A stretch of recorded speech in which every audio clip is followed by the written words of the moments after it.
What if I told you that some of the most powerful work you can do for your knees happens while you're sitting still? Most people think strong knees come from big movements, squats, lunges, or hours on your feet. But here's the truth for those of us over 60, strength isn't just about motion. It's about connection. It's about teaching your body to trust itself again. And that can start right here from the comfort of a sturdy chair. In this video, I'm going to show you 5 seated exercises that go far beyond just moving your legs. These are movements designed to reignite the communication between your brain, your muscles, and your joints, helping you walk with confidence, stand with ease, and reduce pain over time. Even if you've seen chair exercises before, I promise this is different. You'll learn how to work with your body, not against it. And you might just be surprised how deeply powerful a simple movement can be. So grab a firm chair, find a quiet moment, and let's get into it together. Before we get started, drop your name and where you're watching from in the comments. We'd love to hear from you. Exercise 1. Seated leg kick. Rebuilding brain to knee trust. Let's begin with something that looks simple but carries a deep purpose. Sit tall near the edge of a firm chair, feet flat on the floor, knees bent at 90 degrees. Roll your shoulders back and down, find your balance. Now slowly extend your right leg forward, straightening the knee as much as you comfortably can. Hold for a count of 3 and gently lower. Repeat on the other side. Aim for 10 to 20 reps per leg, doing 2 to 3 sets. If straightening is too difficult, try sliding your heel forward along the floor. Instead, you'll still activate the thigh. To make it harder, add a light ankle weight or increase the hold to 5 seconds. Here's why this matters, and it's not just about building your quads. When you straighten your leg in this controlled way, you're doing more than just using a muscle. You're retraining your brain to send clear, confident signals to your knee joint. Over time, the connection between your mind and movement weakens, especially with arthritis, inactivity, or past injuries. This small kick becomes a message, yet I still have control here. The thigh muscle quadriceps does more than extend your knee, it protects it. A stronger quad means less pressure inside the joint with every step you take. But more importantly, it reduces the brain's fear response. That hesitation you feel when standing or climbing stairs, that's not just weakness, it's the nervous system guarding you. This exercise starts to break that fear cycle. Every lift is a quiet reclaiming of control, gentle, steady, and incredibly effective. Let your body relearn what it's capable of. One leg at a time. Exercise 2. Isometric press. Down. Waking up the hidden support system. Scoot to the edge of a sturdy chair with both feet flat on the floor, knees bent at about 90 degrees. Sit tall, shoulders relaxed. Press your heels gently but firmly into the ground as if you're trying to push the floor away. Hold that press for a slow count of 3, then release. Repeat 10-12 times, 2 to 3 sets. To make it easier, press only lightly, just enough to feel your muscles wake up. To make it more challenging, increase the force until your hips almost lift from the chair. This tiny adjustment turns the exercise into a powerful full leg activation. Most people think they lose knee strength because of their knees alone. In reality, it's the whole support system, thighs, hamstrings, calves, glutes, that quietly weakens over time. This exercise taps into that forgotten network. By pressing your heels down without visible movement, you're recruiting deep stabilizers you don't normally feel. You're not just training strength, you're training coordination. The nervous system learns to fire multiple muscle groups at once, exactly what you need to rise from a chair or take a steady step on a curb. This invisible contraction also pumps blood and nutrients into your lower body muscles without stressing the joint surfaces. For older adults, especially with arthritis, this is gold. You get the benefits of weight bearing without the grinding pain of weight bearing moves. Even more, the press builds a reflex of stability. When you step off a bus, climb a stair, or catch yourself from a stumble, it's this hidden support system that saves you. The stronger it is, the more confident and agile you feel in everyday life. Every press is like turning on a forgotten safety net, and you'll feel it working from your heels up to your hips.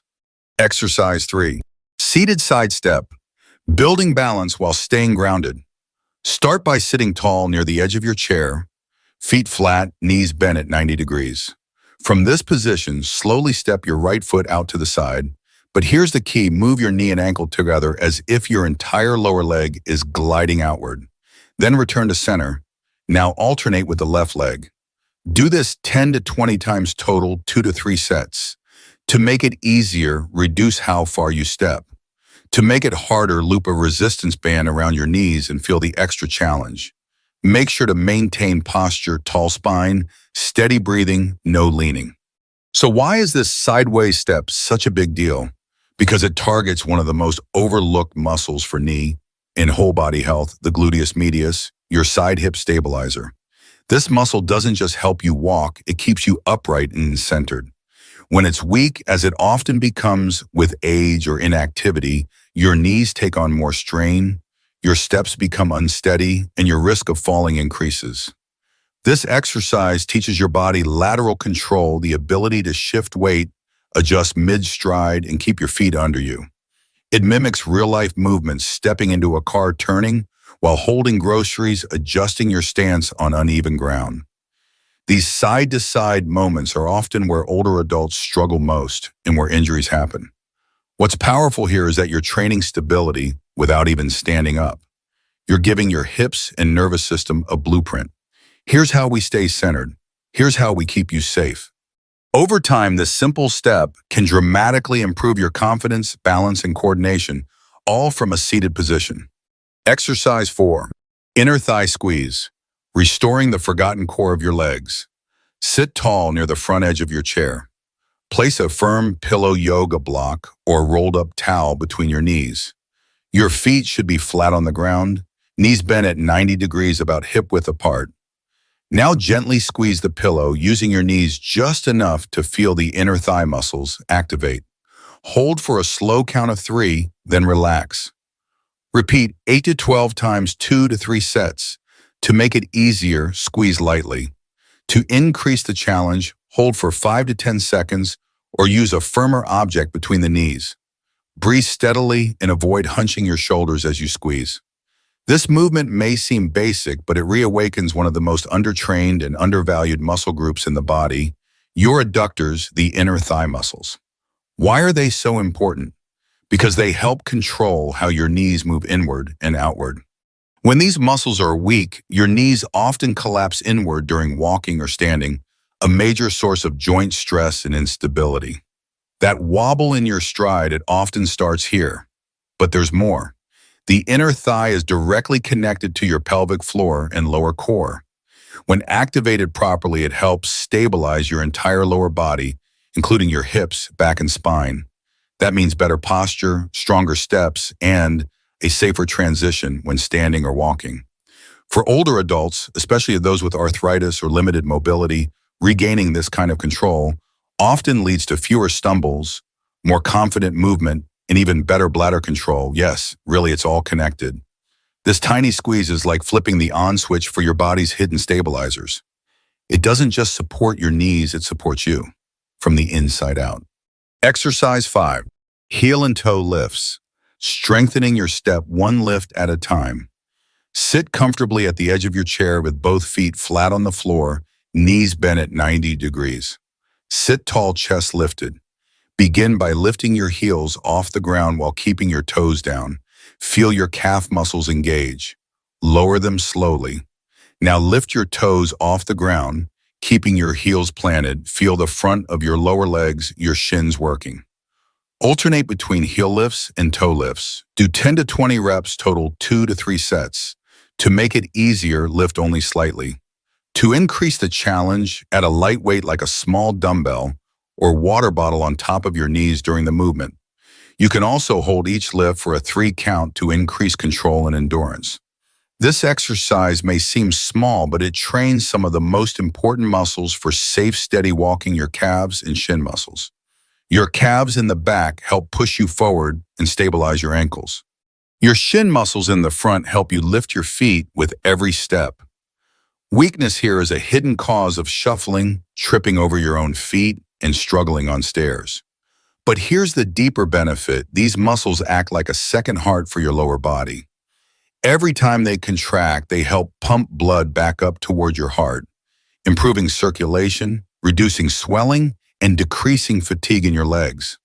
For older adults, especially those sitting for long periods, this movement keeps blood flowing and muscles alert, preventing that dead leg feeling. Heel and toe lifts aren't just about walking, they're about waking up your legs, reactivating circulation, and supporting your independence with every step you take. Real-world advice from a specialist. Make these movements work for you as a physical therapist who's worked with thousands of adults over 60. Here's the truth. Consistency beats intensity every single time. You don't need to do all 5 exercises every day or perform perfect reps. What matters most is that you keep showing up even in small ways. I recommend starting with just 2 or 3 of these exercises 2 to 3 times a week. Focus more on how your body feels than on counting reps. If something feels easy, add a small challenge, a longer hold, a slight weight, or more mindful control. If something feels off, scale back and give yourself grace. And don't underestimate the power of intention. When you sit down to do these movements, remind yourself this isn't just exercise. This is maintenance for the life I want to live. Whether that's gardening, traveling, dancing, or simply standing up with confidence, these small moments are your foundation. Let your body relearn safety. Let your mind trust movement again. You're not just strengthening muscles, you're strengthening self-belief. And that makes all the difference. This is more than just exercise. This is you taking back control. If you made it this far, pause and take a breath because you've just done something powerful. You didn't just move your legs, you invested in your independence. You told your body, I'm still here. I'm still in charge. That matters more than any rep count or perfect form. These seated movements may look simple, but they're rewiring your nervous system, rebuilding your confidence, and reigniting muscles that protect your knees and your life. They're the quiet strength builders, the kind that help you get up from the couch, climb the stairs without fear, and say yes to the things that make life rich. Aging doesn't mean shrinking your world. It means adapting wisely and continuing to expand in new ways. With exercises like these, you're not working against age. You're working with it. Smarter, gentler, but just as powerful. I want you to keep this momentum going. Revisit this video a few times a week. Choose one movement when you're watching TV. Share it with a friend who could use a boost. And most of all, keep showing up for yourself. Because the most important thing about movement is that it keeps you moving forward. And I'm proud to be walking that journey with you.